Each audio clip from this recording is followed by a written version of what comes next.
রাসূলুল্লাহ সাল্লাল্লাহু আলাইহি ওয়াসাল্লাম কদরের রাতগুলোতে কি কি ইবাদত করতেন। আমি খুঁজে 5টা আমলের কথা পেয়েছি বিশেষভাবে।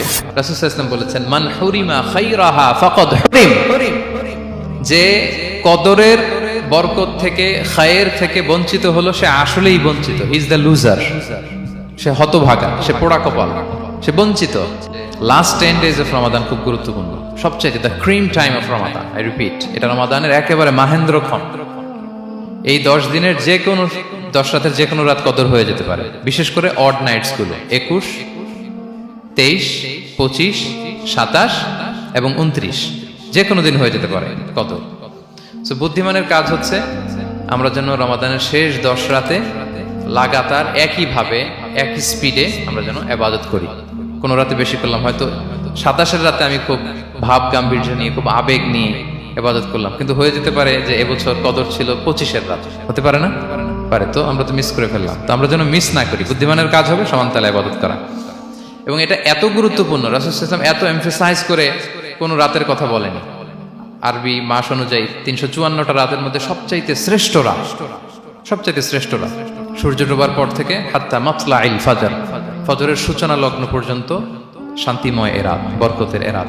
রাসূল সাল্লাল্লাহু আলাইহি ওয়াসাল্লাম বলেছেন, মান হুরিমা খাইরাহা ফাকাদ হুরিম, যে কদরের বরকত থেকে খায়ের থেকে বঞ্চিত হলো সে আসলেই বঞ্চিত। হি ইজ দ্য লুজার, সে হতভাগা, সে পোড়া কপাল, সে বঞ্চিত। মান হুরিমা খাইরাহা ফাকাদ হুরিম, যে কদর পেল না সে হতভাগা। এখন আমরা কি হতভাগা হতে চাই? আমরা তো শুরুতে অনেক হোপফুল ছিলাম, এত এত ব্লেসিংস, এত এত বরকত, রহমতের ফলগু ধারায় আমরা প্লাবিত হচ্ছি রমাদানে। তা আমরা তো হতভাগা হতে চাই না।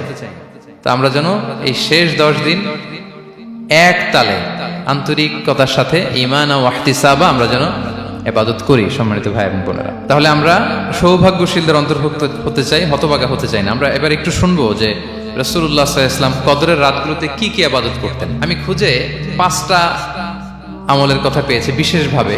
কমন যে আমলগুলো সেগুলো তো ছিলই, বিশেষভাবে 5টা কাজ রাসূল সাল্লাল্লাহু আলাইহি ওয়াসাল্লাম এই কদরের রাতে করতেন। 1 নম্বর কাজ হচ্ছে তিনি সারা রাত জেগে ইবাদত করতেন এবং পরিবারের লোকদেরকে ঘুমোতে দিতেন না, উঠিয়ে দিতেন।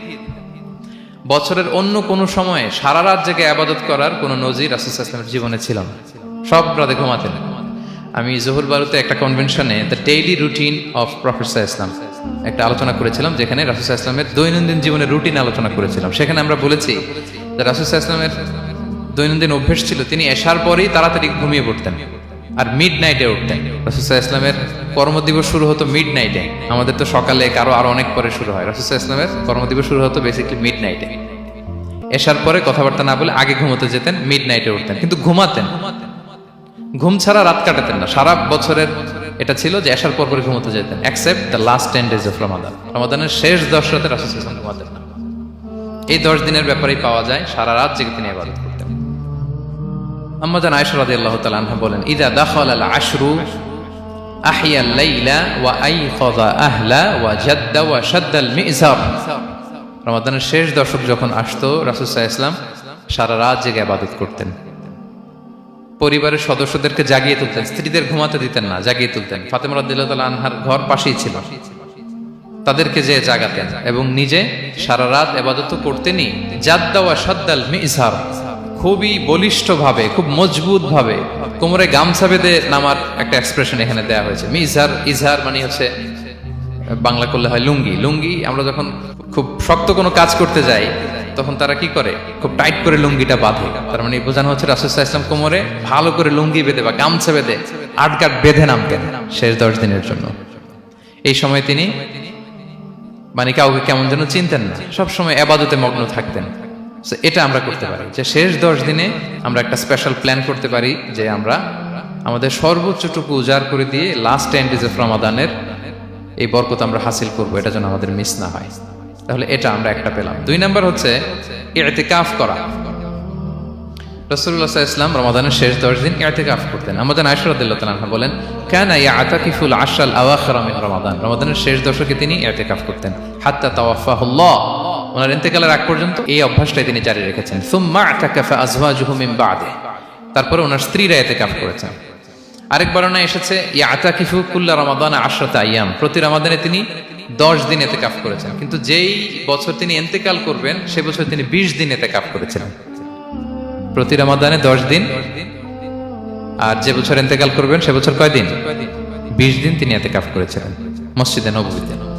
তাহলে আমরা এই রমাদানের শেষ দশকে এটা করতে পারি। 2 নম্বর পয়েন্ট হচ্ছে ইতিকাফ করা। যারা আমরা করিনি তারা আমরা ইতিকাফ করতে পারি। আমাদের আইআইএম এর মসজিদ এটা ইতিকাফের জন্য একটা উর্বর জায়গা। আমরা যখন এই ক্যাম্পাসে ছিলাম তখন দেখেছি যে এখানকার ইতিকাফের পরিবেশ যে এত সুন্দর এটা কল্পনাই করা যায় না। অসাধারণ পরিবেশ।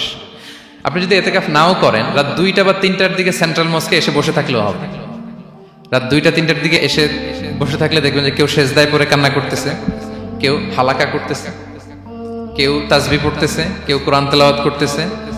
মানে এত সুন্দর পরিবেশ, ওটা দেখলেই আপনার ইবাদত করতে মন চাইবে। আমরা যেন ইতিকাফ করার চেষ্টা করি। ইতিকাফ করতে না পারলে শেষ দশকের রাতগুলো যেন মসজিদে কাটানোর চেষ্টা করি, তা না পারলেও বাসায় যেন এই রাতগুলো আমরা মিস না করি। বিশেষ করে সেন্ট্রাল মস্কে তো অসাধারণ পরিবেশ, এটা হাইলি রেকমেন্ডেড। ইফ পসিবল আপনারা আসবেন, এখানে ইবাদতের চমৎকার পরিবেশ থাকে। 3 নাম্বার হচ্ছে রাসূল সাল্লাল্লাহু আলাইহি ওয়াসাল্লাম এবং জিবরাইল আলাইহিস সালাম যৌথভাবে কোরআন রিভিশন করতেন। খুব ইন্টারেস্টিং। সারা বছর যেটা নাজিল হতো, রমাদানে জিবরাইল আলাইহিস সালাম রাসূল সাল্লাল্লাহু আলাইহি ওয়াসাল্লামকে শোনাতেন, রাসূল সাল্লাল্লাহু আলাইহি ওয়াসাল্লাম আবার জিবরাইল আলাইহিস সালামকে শোনাতেন। সহিহ বুখারীর বর্ণনা, কানা জিবরিলু ইয়ালকাহু ফি কুল্লি লাইলাতিন মিন রমাদান ফায়ুদারিসুহুল কুরআন। প্রতি রমাদানের প্রতি রাতে এসে রাসূল সাল্লাল্লাহু আলাইহি ওয়াসাল্লামের সাথে কোরআন মুদারাসা করতেন। সহিহ মুসলিমের বর্ণনায়, আন্না জিবরিল কানা ইউআরিদুহু বিল কুরআন কুল্লা আমিন মাররা। প্রতি বছর রমাদানে একবার শোনাতেন বা শুনিয়েছেন, যে বছর তিনি ইন্তেকাল করবেন তিনি 2 বার শুনিয়েছিলেন। আরাদা ইউআরিদু, মানে এটা ফ্রম বোথ সাইড।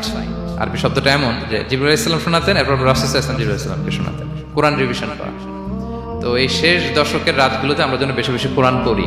কোরআন তেলাওয়াত, কোরআনিক রেসাইটেশন হতে পারে, কোরআনের অর্থ পড়া হতে পারে, তাদাব্বুরে কোরআন হতে পারে, কোরআনের হালাকায় জয়েন করা হতে পারে। ইন ইটস এনি ফর্ম আমরা যেন কোরআনের সাথে অ্যাটাচমেন্টটা বাড়াই লাস্ট 10 days অফ রমাদানে। 4 নাম্বার, কিয়ামুল লাইল করা। রাসূল সাল্লাল্লাহু আলাইহি ওয়াসাল্লাম কিয়ামুল লাইল করতেন, এবং কিয়ামুল লাইল শব্দটাকে রাসূল সাল্লাল্লাহু আলাইহি ওয়াসাল্লাম কদরের সাথে জুড়ে দিয়েছেন। সহিহ বুখারীর বর্ণনায় তিনি বলেছেন, মান কামা লাইলাতাল কদরি ঈমানা ওয়া ইহতিসাবা গুফিরা লাহু মা তাকাদ্দামা মিন যামবি। কদরের রাতে যে কিয়ামুল লাইল করে বিশ্বাস নিয়ে এবং নাজাতের প্রত্যাশা নিয়ে, তার পূর্বের সমস্ত গুনাহ আল্লাহ তাআলা ক্ষমা করে দিবেন। তাহলে কিয়ামুল লাইলটা রাসূল সাল্লাল্লাহু আলাইহি ওয়াসাল্লাম বিশেষভাবে কদরের রাতের সাথে সম্পৃক্ত করেছেন। আমরা যেন প্রতি রাতে কিয়ামুল লাইল করি, লম্বা সময় যেন দাঁড়িয়ে থাকি, লম্বা সময় কোরআনিক রেসাইটেশন করি দাঁড়িয়ে থেকে, লম্বা সময় রুকু, লম্বা সময় সিজদা, স্পেশালি সিজদা। আকরাবু মা ইয়াকুনুল আবদু মির রাব্বিহি ওয়া হুয়া সাজিদ ফাআকসিরু ফিহি দুআ। বান্দা যখন সিজদায় থাকে আল্লাহ সবচেয়ে কাছে থাকে। তো আমরা তো আল্লাহর সবচেয়ে কাছে যেতে চাই এই ক্রিম টাইমটাতে, কি বলেন? আমরা যেন লম্বা সময় সিজদাতে থাকি। কিন্তু আমাদের অনেকের যেটা হয়, নামাজে তাড়াহুড়ো, অনেকের সব ব্যস্ততা যখন নামাজে দাঁড়াই এরকম হয়ে যায়। রাসূল সাল্লাল্লাহু আলাইহি ওয়াসাল্লামের সালাত যদি আমরা খেয়াল করি, বিশেষ করে কিয়ামুল লাইলে এত যে সুন্দর ছিল। আম্মাজান আয়েশা রাদিয়াল্লাহু তাআলা আনহাকে জিজ্ঞেস করা হয়েছিল যে, হে আম্মাজান, রাসূল সাল্লাল্লাহু আলাইহি ওয়াসাল্লামের কিয়ামুল লাইল কেমন ছিল, কিভাবে কিয়ামুল লাইল করতেন? আম্মাজান আয়েশা, দেখেন ওনার এক্সপ্রেশনটা কত সুন্দর। তিনি বলেছেন, ফালা তাসআল আন হুসনিহিন্না ওয়া তুলিহিন্না। রাসূল সাল্লাল্লাহু আলাইহি ওয়াসাল্লামের কিয়াম যে কত সুন্দর ছিল, কত লম্বা ছিল, আমায় জিজ্ঞেস করো না, আমি বলতে পারবো না। আমরা অনেক সময় যখন খুব বেশি চমৎকার কিছু হয় তো আমরা কি বলি, ভাই এত সুন্দর ছিল, আমি বোঝাতে পারবো না। এরকম বলি না যে এত অসাধারণ, আমি বলে বোঝাতে পারবো না। বাংলাতেও কিন্তু আমরা বলি এত চমৎকার, বলে বোঝাতে পারবো না, শব্দের বুননে, ভাষার বুননে আমি ফুটিয়ে তুলতে পারবো না। তা আম্মাজান আয়েশা এটাই বলেছিলেন, ফালা তাসআল আন হুসনিহিন্না ওয়া তুলিহিন্না। রাসূল সাল্লাল্লাহু আলাইহি ওয়াসাল্লামের রাতের নামাজ কিয়ামুল লাইল যে কত সুন্দর ছিল, কত দীর্ঘ ছিল, লম্বা ছিল, আমায় জিজ্ঞেস করো না, আমি বলে বোঝাতে পারবো না। সুবহানাল্লাহি ওয়া বিহামদিহি। আমরা যেন লম্বা সময় কিয়ামুল লাইল করি। আম্মাজান আয়েশা রাদিয়াল্লাহু তাআলা আনহা আরো বলেন, কানা ইয়াকুমু মিনাল লাইলি হাত্তা তাতাফাত্তারা কদামা। এত দীর্ঘ সময় দাঁড়িয়ে থাকতেন, থাকতে থাকতে ওনার পা ফুলে যেত, পা দুটো ফুলে যেত। আপনিও দীর্ঘ সময় দাঁড়িয়ে দেখেন যে পায়ে ঝিম ধরে যাবে, পা ফুলে যাবে, এটা করতেন রাসূল সাল্লাল্লাহু আলাইহি ওয়াসাল্লাম। তো আম্মাজান আয়েশা বলেন, ইয়া রাসূলুল্লাহ লিমা তাসনাউ হাযা ওয়া কদ গুফিরা লাকা মা তাকাদ্দামা মিন যামবিকা মা তাআখার। আপনি এত কষ্ট কেন সহ্য করেন নিজের দেহের উপরে? আপনার তো আগের পরের সব গুনাহই মাফ, আদত তো রাসূল সাল্লাল্লাহু আলাইহি ওয়াসাল্লামের গুনাহই নেই, তিনি নিষ্পাপ। এত কষ্ট কেন করেন? আপনার আগের পরের সবই তো মাফ করে দেয়া হয়েছে, কেন করেন? রাসূল সাল্লাল্লাহু আলাইহি ওয়াসাল্লাম উত্তর করেছেন, আফালা উহিব্বু আন আকুনা আবদান শাকুরা। আয়েশা, আমি কি শুকরগুজার বান্দা হতে পছন্দ করব না? আল্লাহ তাআলা আমাকে তার রহম এবং করমে সব মাফ করে দিয়েছেন, কিন্তু আমি কি শুকরগুজার হব না? আমি কি আমার রোলটা প্লে করব না? আমি কি নিজেকে সঁপে দেব না আল্লাহ তাআলার কাছে জায়নামাজে? তো এটা ছিল সংক্ষেপে রাসূল সাল্লাল্লাহু আলাইহি ওয়াসাল্লামের কিয়ামুল লাইলের ধরন। এভাবে তিনি দীর্ঘ সময় কিয়ামুল লাইল করতেন। আমরা যেন এটা করি। সেন্ট্রাল মস্কে কিয়ামুল লাইল এবছর নিশ্চয়ই হচ্ছে, আমরা যেন অংশগ্রহণ করি। 5 নম্বরে রাসূল সাল্লাল্লাহু আলাইহি ওয়াসাল্লাম দোয়া করতেন। এই কদরের রাতগুলোতে খুব বেশি বেশি দোয়া করতেন। দোয়া নিয়ে আমরা একটা জুমার খুতবা দিয়েছিলাম, সেখানে আমরা বলেছিলাম যে দোয়া হতে হবে খুব আন্তরিক দোয়া, রোবোটিক দোয়া যেন না হয়। আপনার আবেগ, ভালোবাসা, মনের মাধুরী মিশিয়ে, চোখের পানি মিশিয়ে, অশ্রু সিক্ত করে এই দোয়াটা করতে হবে, তাহলে সে দোয়া আল্লাহর কাছে কবুল হবে। আমরা যেন আমাদের ভাব, আবেগ সব ঢেলে দিতে পারি আমাদের দোয়াতে, আমাদের সেজদায়, আমাদের কিয়ামুল লাইলে। এবং যে কোনো ভাষায় কোরআনিক দোয়াগুলো রেকমেন্ডেড, হাদিসের মাসুরগুলো রেকমেন্ডেড। তাছাড়া আপনার নিজের ভাষায় আপনার কি চাওয়া, আপনার কি আকাঙ্ক্ষা, আপনার মনের কষ্ট, যাতনা সবকিছু আপনি আল্লাহ তাআলার কাছে পেশ করুন। এবং আম্মা জান আয়েশা জিজ্ঞেস করেছিলেন, ইয়া রাসূলুল্লাহ, আমি যদি কদর পেয়ে যাই আমি কি বলবো এই রাতে? মা আদউ, কি দোয়া করব? রাসূল সাল্লাল্লাহু আলাইহি ওয়াসাল্লাম বললেন, তাকুলিন, আয়েশা তুমি বলবে, আল্লাহুম্মা ইন্নাকা আফুউন তুহিব্বুল আফওয়া ফাআফু আন্নি। আয়েশা তুমি যদি কদরের রাত পেয়ে যাও এটা বলবে, হে আল্লাহ আপনি ক্ষমাশীল, আল্লাহ আপনি ক্ষমাকে পছন্দ করেন, আল্লাহ তাই আপনি আমায় ক্ষমা করেন। হে আল্লাহ আপনি ক্ষমাশীল, আপনি ক্ষমাকে পছন্দ করেন, আল্লাহ আপনি আমাকে ক্ষমা করেন। এই দোয়াটা আমরা যেন বেশি বেশি করি। আমার সাথে সাথে সবাই একটু পড়ুন মেহেরবানি করে। আল্লাহুম্মা ইন্নাকা আফুউন তুহিব্বুল আফওয়া ফাআফু আন্নি। আল্লাহুম্মা ইন্নাকা আফুউন তুহিব্বুল আফওয়া ফাআফু আন্নি।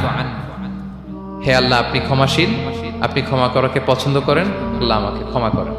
আমরা আমাদের নিজেদের ভাষায় অনেক দোয়া করতে পারবো, কিন্তু রাসূল সাল্লাল্লাহু আলাইহি ওয়াসাল্লামের শেখানো দোয়াগুলো এটা হচ্ছে মানে very precise in wording but comprehensive in meaning. এটার অর্থ, এটার আবেদন এটা অনেক বেশি।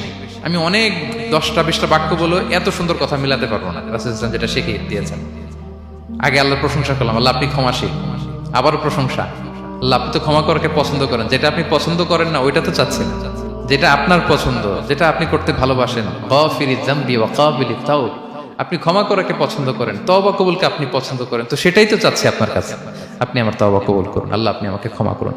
সো এই দোয়াটা প্রত্যেক রাতে যেন আমরা বেশি বেশি করি সম্মানিত সুধী।